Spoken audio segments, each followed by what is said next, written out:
Welcome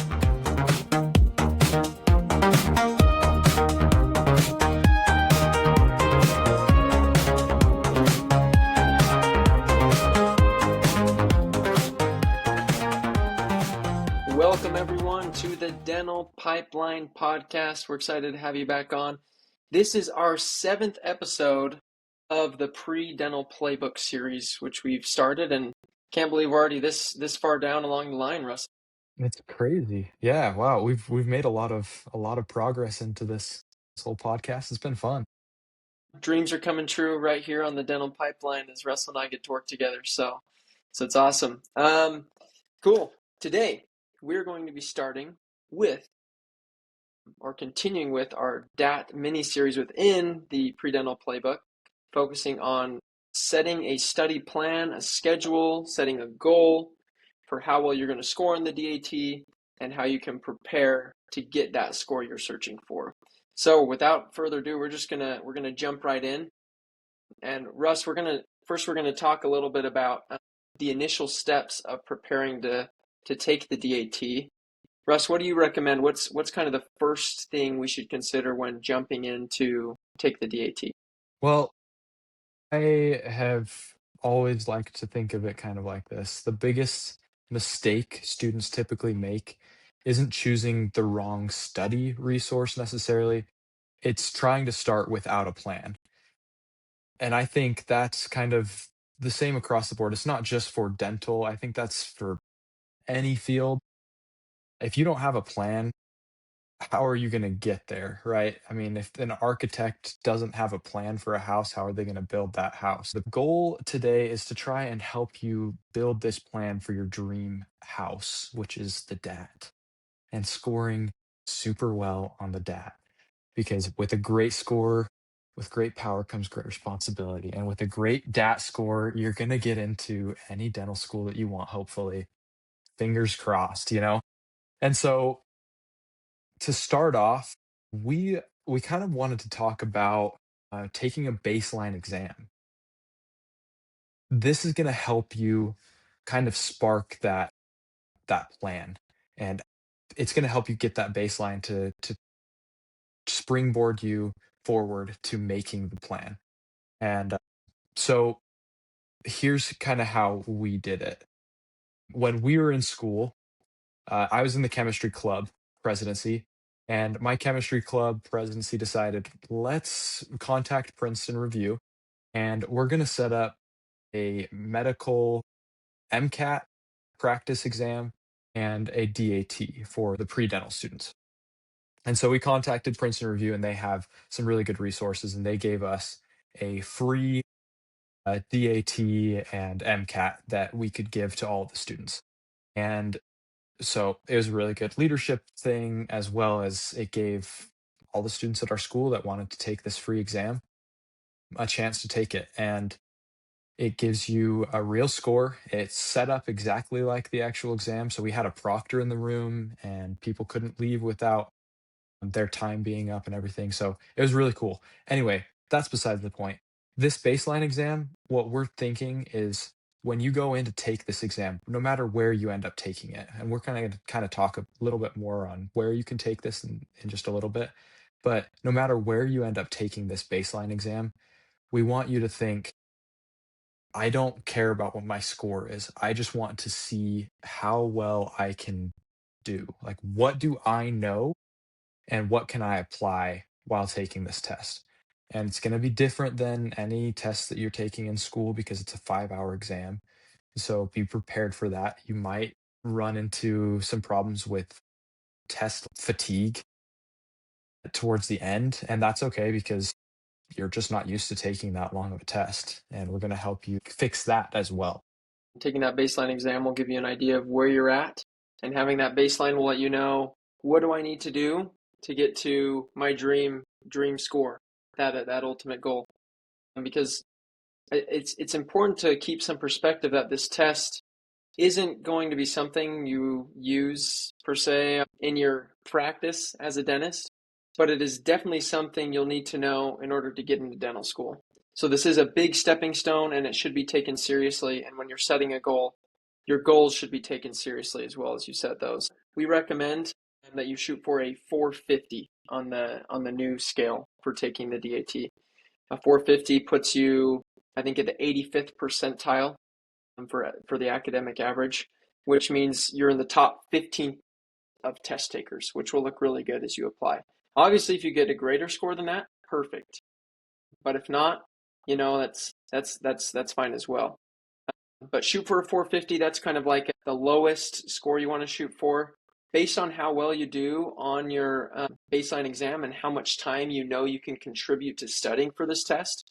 Will also factor in how high you're going to set your goal for. And so I would say more than anything, the best thing to do if you're going to set a goal, don't set a low goal. Like if you set a goal for a 560 and then land at a 520, amazing, right? That's incredible. If you set a goal for a 450 and get a 450, like that's great, but you could have got that 500 at 520 had you maybe set that goal a little higher. So you know yourself, you know your test taking abilities.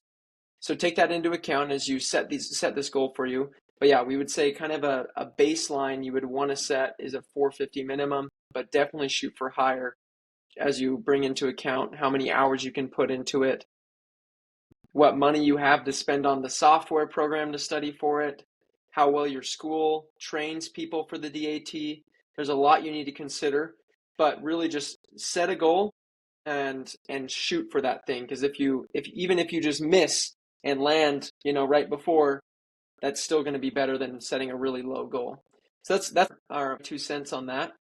We also wanted to talk about setting goals in general, and this is applicable not only for the score you're going to set, but for the plan you're going to create to reach that goal, and then also setting weekly goals along your path as you get ready.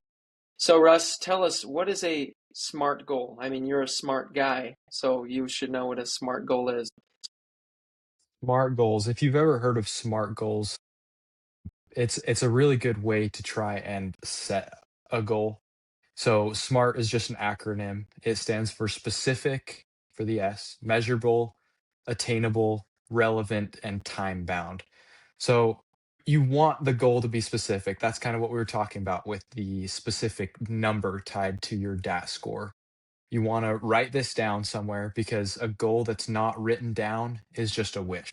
Maybe put it on your mirror so you see it every day before you go into study, or right above your bed, or whatever, at your study space, anything. Have it written down. That's going to be huge. And then you want it to be measurable. So, like this, it's a number tied to it. So that's measurable. And then attainable, just like Sam was talking about, you know yourself. If you struggle to take tests, then you can cut yourself some slack. It's okay. 450 is a really good score still. It's still up in that 85th percentile. And that's higher than what most schools ask as their minimum. And so if you're in the 450 or above range, then you're going to be sitting pretty. And then relevant, obviously, this is relevant to what you want to do. And then it's time bound because you're going to be setting a time frame to when you want to get this goal done. You don't want to be studying for this thing forever. If you don't do this, it's going to be really hard to have study sessions that are not sporadic. They're just going to be inefficient at the end of the day. And you won't really know if you're improving. You won't reach a goal because you don't have a goal. Hopefully, you're going to be able to find a passion for learning if you haven't during this time. And yeah, so we just really don't want you to have to keep pushing that test date back. That's really hard mentally, and that's really hard financially as well.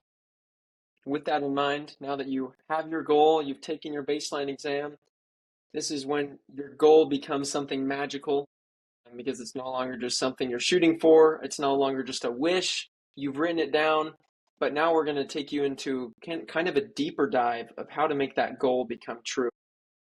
Turn that wish into a reality. I'm going to go ahead and share the screen now for this spreadsheet we've created just using Google. This is just a kind of mock schedule that you can kind of think of. If you're just listening in, we're going to describe what your you would be seeing. On this image here, you can see I've selected June 13th as the date. That's a Saturday. This is for this year, so by this time, obviously you couldn't set a goal for June 13th because it's past of this year, but let's just say theoretically you wanted to take the DAT on June 13th because that's your favorite day. I don't know. Whatever the reason is, because you're out of school, you want to take the DAT that day. So you select the 13th as your test day. So I simply just looked up 90 days before June 13th, 2026 is kind of a good marker in that if you put in 4 to 6 hours a day studying for 90 days before, you can really have a very good score. You can count on having a have a good score and see a lot of improvement if you're able to put in that time. And that also happens to be how long a typical software program costs, like DAT Bootcamp or DAT Booster, and we'll get into that a little later. But you'll set this test date for the 13th based on the baseline test you took, and we recommend that you schedule from the test day back, and we're going to show you what that looks like here. So when we jump into June down here, you can see 13th is the test date. Bring your ID and snacks and whatever other message you may need to put in here. We will also note that a lot of the software programs you're going to be looking into and potentially using for studying will include a built-in schedule and calendar. So you won't necessarily need to go and create a Google Sheet and build this all out. It'll all be in there. But we're going to show you a few things that you might want to rearrange within that preset schedule in order to best succeed or better prepare for your test. So Russell, let's walk through this. Let's take a look. Okay, so building it backwards, just like Sam said, you know your test date right there. And if you're looking at the screen, you're going to see that there are a ton of take exam numbers, something, then the next day or two after, study the weak points from that exam. That's going to be pretty heavy. Those 2 weeks leading up to your test are going to be heavy. But this is for a reason. Most softwares are going to build a schedule so that you only go through the first 5 exams. And that's all well and good, but we want to give you as much repetition of taking an actual test as possible so that you don't have that fatigue. And this is one of the best ways to do that. I didn't do this because I thought I'm going to try and spread it out a little bit more. I didn't even think about setting 5 exams the 2 weeks before my test. But this is a really good way to get that test fatigue out of the way because you're just so used to doing it. It's just repetition at that point. It's just like, okay, I'm just in for another test. It's just another practice test. It's no big deal, you know? And at that point, by the time you only have 2 more weeks to the test day, you've gone through all of the review material. And so now when you actually take these exams, it's like taking an exam, you know, that is actually testing your knowledge, which is what you want. The way I did it was from the beginning of my 90 days, I pretty much took a test every weekend or every other weekend ish, somewhere in there. And that was good. And it helped me so I didn't have that test fatigue still. It still felt like I was getting that repetition in, but I wasn't getting as much out of my practice tests that they gave me. So I ended up taking 15 practice tests. I bought an extra 5 practice tests. And so I was able to do one practice test pretty much every weekend. But especially at the very beginning of my study time, that the study period, I really wasn't getting as much out of the practice tests as I could have if I would have waited to take them towards the end. So this is really beneficial in that aspect. And then right before these 2 weeks, the 2 weeks leading up to the test, Sam kind of has laid out that the 4 or 5 weeks leading up to those 2 weeks, you take an exam every Saturday. So at this point, you're about a month before the test, a month and a half. So you're halfway through your studying and you've gone through pretty much everything. So at this point, you're going to be able to say, okay, now I'm going to actually start seeing where I'm at and see what big changes I need to start making. And this is going to be huge for keeping that goal on track. The beautiful thing about doing it this way, as opposed to having a test every Saturday, obviously, if you can find extra practice tests or purchase the extra 5 like Russell did, fill in these Saturdays. Taking more practice tests definitely will not hurt you. But the benefit of taking it this way is you've given yourself time to review. Lots of these softwares, when you go in there and you set, you take that baseline test that we mentioned before, you set a goal, it'll have videos you can watch, practice questions, flashcards, practice PAT, these sort of things, and it'll build out a schedule for you, filling out from your start date all the way to test day, which we have marked as June 13th.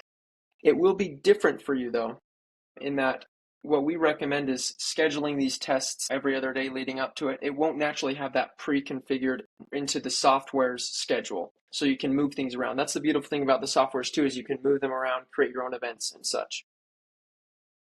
The nice thing about having that software is it'll basically put everything that software has available for you to learn in that schedule. And it'll also tell you how many hours per day it would take to do those certain tasks. So you'd be able to see, you know what, on the 5th of May, that day is my brother's wedding, or, whatever it may be. I'm not going to be able to study a lot that day. So instead of doing 5 hours, I'm going to do 2 hours that day and move it across. And this kind of ties into what we said earlier about setting weekly goals, because every week's going to be different.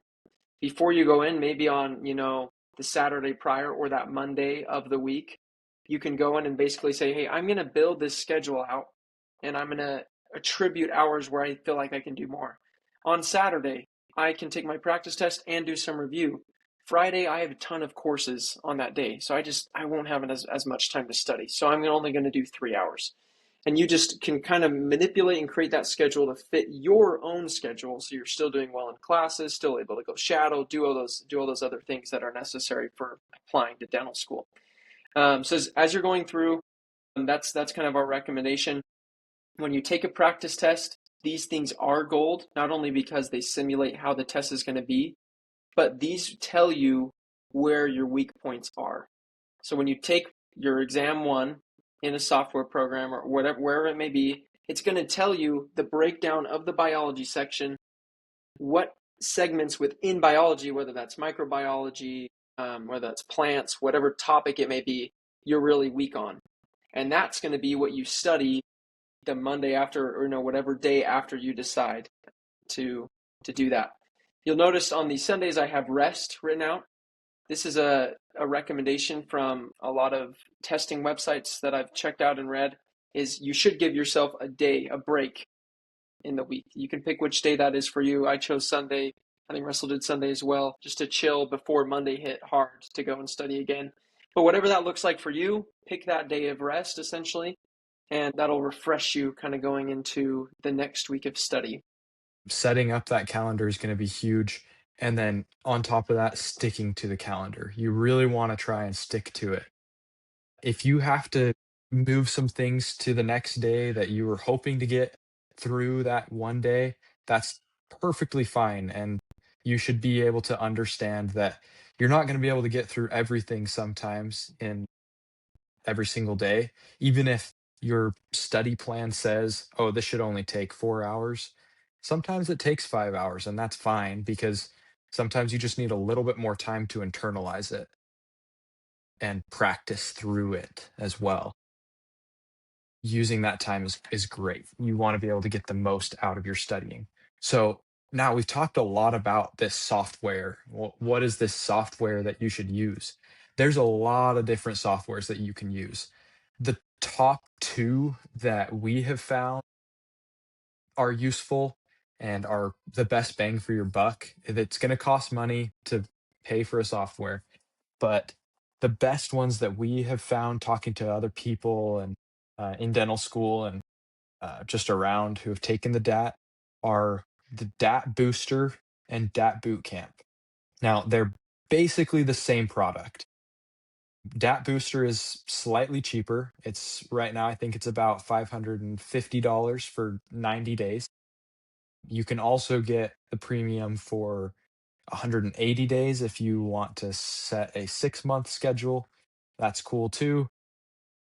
Don't go too crazy with doing a 6-month schedule. If like, don't be working a 40-hour week and taking classes and trying to study for the DAT. You're not gonna get much out of it.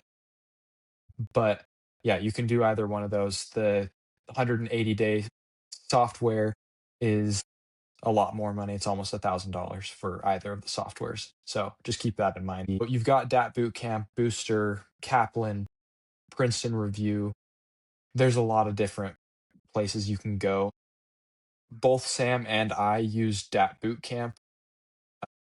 Like we said, it's slightly more expensive than Booster, but our school, we were in a little club thing that we paid for, and they helped us out. They took some of the financial burden off of DAT Bootcamp for us. So if you have something like that, use it. It's definitely worth it. The app is super convenient, especially for when you're traveling. You can just throw up your PAT. We'll talk a little bit more about that when we're talking about each of the specific areas to study for and how to do that. But when you're traveling to and from class, if you travel on a train or a bus or whatever, pull up, instead of pulling up Instagram Reels, pull up the PAT prep and do a couple of puzzles or something like that. It's great. We've both heard that Booster has a better PAT generator, but we both did really well in the PAT with DAT Bootcamp. So I don't know if it necessarily matters. They both are going to give you good tips and tricks for the PAT as well. Like Russell said, ultimately it'll be up to you, your finances, what you're going to choose. You can't go wrong. DAT Booster, DAT Bootcamp. That's the truth. And what we're going to do is we're going to show here just on the screen a brief image, kind of a simple roadmap of what we covered today. So that way you can remember kind of what with the timeline and also what we envisioned for you guys as you're starting to prepare to take the DAT and set that schedule. So first off, we want you to take a baseline exam, figure out where you're at. There are free options. The beautiful thing about these softwares is a lot of them will offer you a free test to try it out before you have to subscribe and pay money. DAT Bootcamp, that first full-length test, it's free. Obviously, if you end up using DAT Bootcamp, then you no longer have that first full-length test to, add into your schedule. But you could use, if you use DAT Bootcamp, you could use DAT Booster's first exam as a practice test, an additional practice test for the baseline exam. You can schedule the Princeton Review test or ask, like Russell had mentioned, they did it at our school. You can see if they do something like that. And if you're in charge of the club, you can reach out to Princeton Review and get that set up. It's not that difficult. So yeah, take that baseline exam. There are multiple opportunities. Kaplan as well has a free baseline exam you can go take that has a shortened second half of the DAT, just to give you an idea where you'd be scoring. After that, pick your DAT date. Pick which day you're going to take the DAT. And with that in mind, that's when you're going to be setting your written score goal. You're going to write down what you think you could get on the DAT if you put in X amount of time. So with the DAT test date in mind, and given how much time you're going to be able to put in each day based on the things you have on your plate, set a goal. Set your goal high. It's better to go high than low, I'd say. Like, honestly, if you don't hit that goal, but you hit close to it, or even if you hit way under it, but it's better than setting a goal lower than that one. What's that one proverb, or is it even a proverb? Shoot for the stars. It's better to shoot for the stars and let your feet drag in the treetops than shoot for the treetops and let your feet drag in the mud.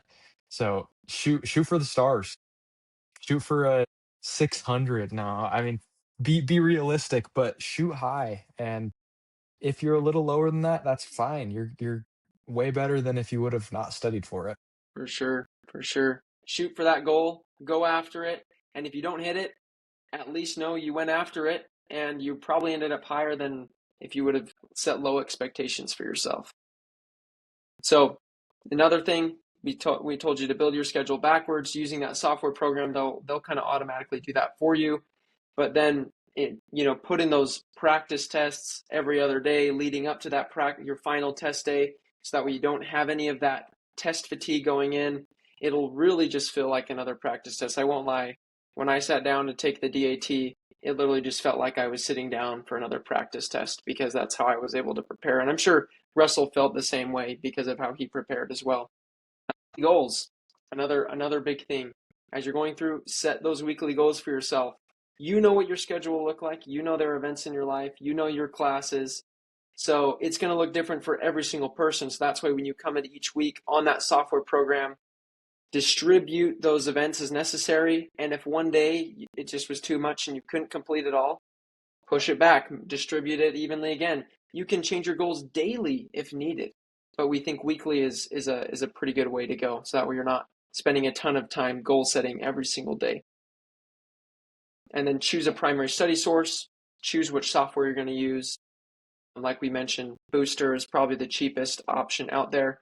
But if you Google, some promo codes, I know we had a buddy that Googled some promo codes for DAT Booster and found some on some website and was able to save some money. So you can do that too. Use your resources to save a couple bucks. And then finally, like we've mentioned and reiterated throughout this entire episode, adjust your plan as needed. So that way you can improve. Make sure you're seeing that improvement as you go through. So yeah, that's pretty much it for today. Thank you for joining us, Russell. We love you guys. I don't know, stay sweet, but not too sweet. We don't want anybody getting any cavities out there, and we'll see you on the pipeline.